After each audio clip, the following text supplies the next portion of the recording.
कल इरफान खान और आज ऋषि कपूर। इन 2 दिनों में हम सभी तमाम सिनेमा प्रेमियों ने और सिनेमा जगत ने 2 बेहद ही अनमोल मोती खो दिए। लेजेंडरी एक्टर इरफान खान की मौत के सदमे से हम अभी उबर ही नहीं पाए थे कि आज सुबह सुबह ऋषि कपूर के निधन की खबर सामने आई। बॉलीवुड के दिग्गज अभिनेता ऋषि कपूर ने 67 साल की उम्र में मुंबई के रिलायंस फाउंडेशन हॉस्पिटल में आज अंतिम सांस ली। बेहद जिंदा दिल और खुशनुमा इंसान ऋषि कपूर का बॉलीवुड का सफर बहुत ही सराहनीय और बहुत ही खूबसूरत रहा और आज मैं उनसे जुड़ी कुछ जानी अनजानी बातें आपके साथ शेयर करने जा रही हूँ। नमस्कार, मैं हूँ कनुप्रिया। स्वागत है आपका कहानी विद कनुप्रिया में। 4 सितंबर 1952 को जन्मे ऋषि कपूर की वैसे तो पहली फिल्म बॉबी मानी जाती है, लेकिन इससे पहले वो मेरा नाम जोकर में राज कपूर साहब के बचपन का किरदार अदा कर चुके थे और मेरा नाम जोकर से पहले भी वो एक फिल्म में नजर आए थे और वो फिल्म थी श्री 420, जिसका एक बहुत ही फेमस गाना था, प्यार हुआ इकरार हुआ।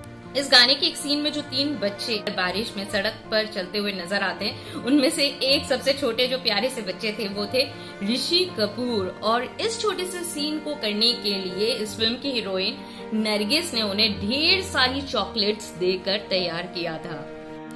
ऐसा कहा जाता है कि राज कपूर साहब ने ऋषि कपूर को लॉन्च करने के लिए फिल्म बॉबी बनाई थी, लेकिन ऋषि कपूर के अनुसार मेरा नाम जोकर फिल्म की बुरी तरह से असफलता के बाद राज कपूर साहब के जो आर्थिक हालात थे वो बहुत बुरी तरह से बिगड़ चुके थे और इस नई फिल्म यानी बॉबी के लिए किसी स्टार को साइन करने के लिए उनके पास इतना पैसा नहीं था और इसीलिए उन्होंने ऋषि कपूर को इस फिल्म में मौका दिया। बॉबी की जबरदस्त सफलता के बाद ऋषि कपूर 90 से ज्यादा रोमांटिक फिल्म्स में रोमांटिक कैरेक्टर्स प्ले करते हुए नजर आए। बॉबी फिल्म में डिम्पल कपाड़िया और ऋषि कपूर की जो पहली मुलाकात का सीन था वो असलियत में राज कपूर साहब और नरगिस की पहली मुलाकात पर आधारित था।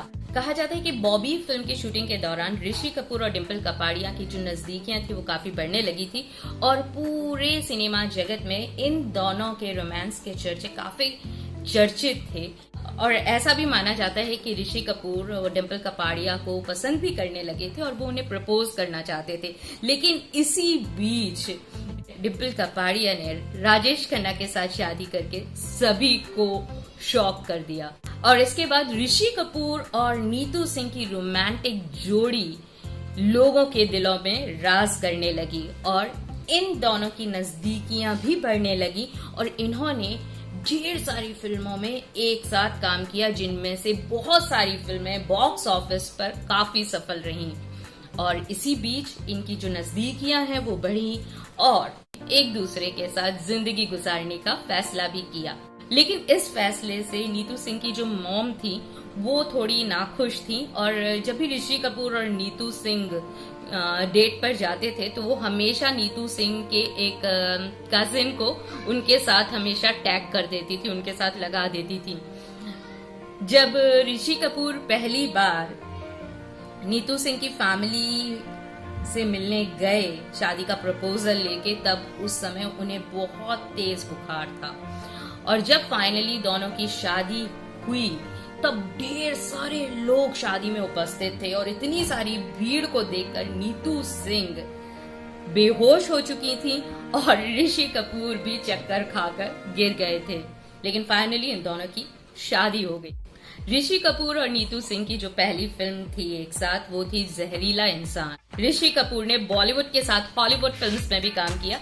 इन्होंने एक English movie don't stop dreaming में काम किया जो कि 2007 में आई थी और इसे शम्मी कपूर के बेटे आदित्य राज कपूर ने डायरेक्ट किया था और उसके बाद 2008 में आई उनकी एक और फिल्म सांभर सालसा। इतनी सारी रोमांटिक फिल्म्स करने के बाद 2012 में ऋषि कपूर साहब एक बहुत ही खतरनाक और खूंखार विलेन के रूप में दिखाई दिए फिल्म अग्निपथ में।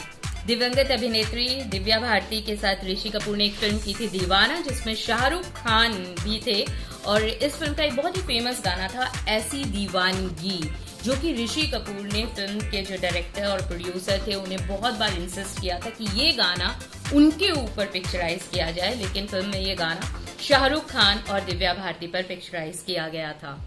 ऋषि कपूर ने एक फिल्म भी डायरेक्ट की थी जिसका नाम था आ अब लौट चलें, जिसमें अक्षय खन्ना और ऐश्वर्या रॉय लीड रोल्स में थे।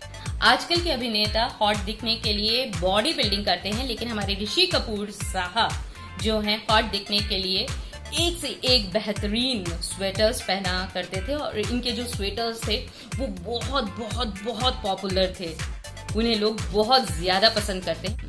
कहा जाता है कि फिल्म चांदनी में इन्होंने जितने भी स्वेटर्स पहने वो इनके खुद के स्वेटर्स थे, यानी आप और हम इस बात का अंदाजा लगा सकते हैं कि इनके पास जो स्वेटर्स का कलेक्शन था वो बहुत ही शानदार था, और साथ ही इनका जो बॉलीवुड में सफर था वो भी शानदार था। ऋषि कपूर साहब चाहे आज हमारे बीच में नहीं हैं, लेकिन वो हम सिनेमा प्रेमियों के दिलों में हमेशा हमेशा के लिए जिंदा रहेंगे, और फिल्म जगत में उनके अभूतपूर्व योगदान को फिल्म जगत कभी नहीं भुला सकता। रणबीर कपूर ने एक बार कहा था कि सितारा धूमिल हो सकता है, लेकिन जो अभिनेता होता है वो हमेशा चिरंजीवी होता है, और इसी तरह से ऋषि कपूर साहब भी एक अभिनेता थे, एक आर्टिस्ट थे, और वो कभी मर नहीं सकते। एक आर्टिस्ट कभी नहीं मरता, वो हमेशा अमर रहता है।